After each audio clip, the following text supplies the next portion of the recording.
Metal Gear Survive has had a lot of hate aimed at it, and with mostly good reason, for the appalling way Konami has not only treated its series creator Hideo Kojima, but also the Metal Gear Solid franchise in general since his removal.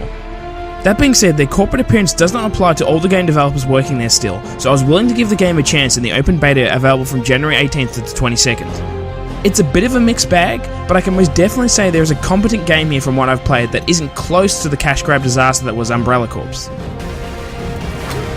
Right off the bat, I have to mention it, yes, the game is borrowing most of the work that was already done in Metal Gear Solid 5. Luckily, the system mechanics in that game were pretty much the best part, and the programming already done in the Fox engine goes to good use, creating an excellent foundation for this game. On purely a player control level, it's basically identical, with the only real big difference being in how stealth works and now included stamina meter.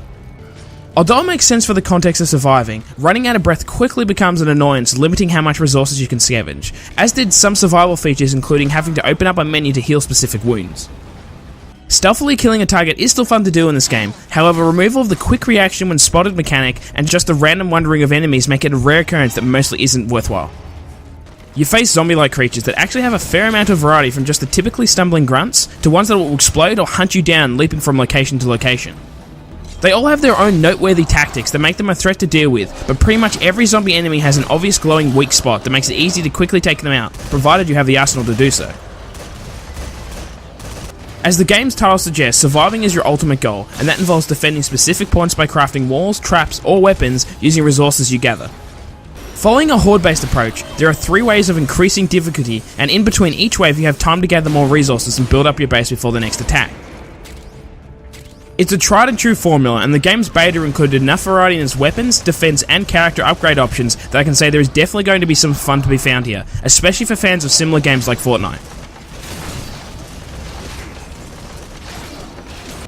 Every piece of base building has wormhole technology, so there's no downtime in between summoning fortifications, and I personally found great satisfaction in putting up a fence to block a horde of zombies before slowly spearing them as they became trapped.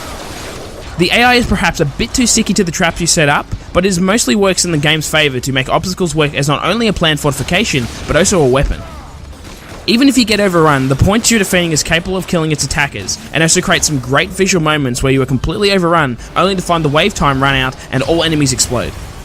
It's definitely not easy, especially by yourself, but fortunately you are rewarded for your progress regardless of if you defend the base completely or not, removing any frustration on loss. Playing online is what this game is intended for though, and it's definitely more enjoyable cooperating to set up a tactical defense. Exploring also becomes easier by being able to simply cover more ground, share resources, and have more than one of the awesome walkers mowing down your foes.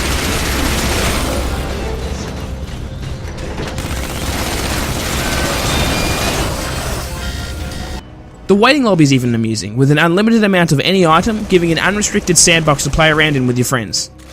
Throwing in a little customization to your avatar in both the gear and looks adds that extra bits of personality and uniqueness when playing online.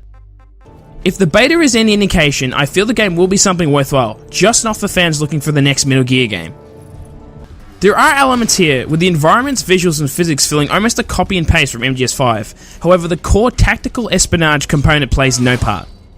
I'm also concerned about the fact that this is following the always online games as a service angle, granting a potentially manipulative microtransaction avenue that already seems like it'll be dodgy from the limited revival packs that bring you back to life being in the beta. This online commitment could mean, provided there is a community, that multiple new modes and features could be added regularly, with a particular no-brainer being a Battle Royale mode. We also know there'll be a 15 to 20 hour main story included, which could have some interesting mechanics not possible in multiplayer, but I just can't get excited for a story that is tied to Metal Gear, not done by Kojima.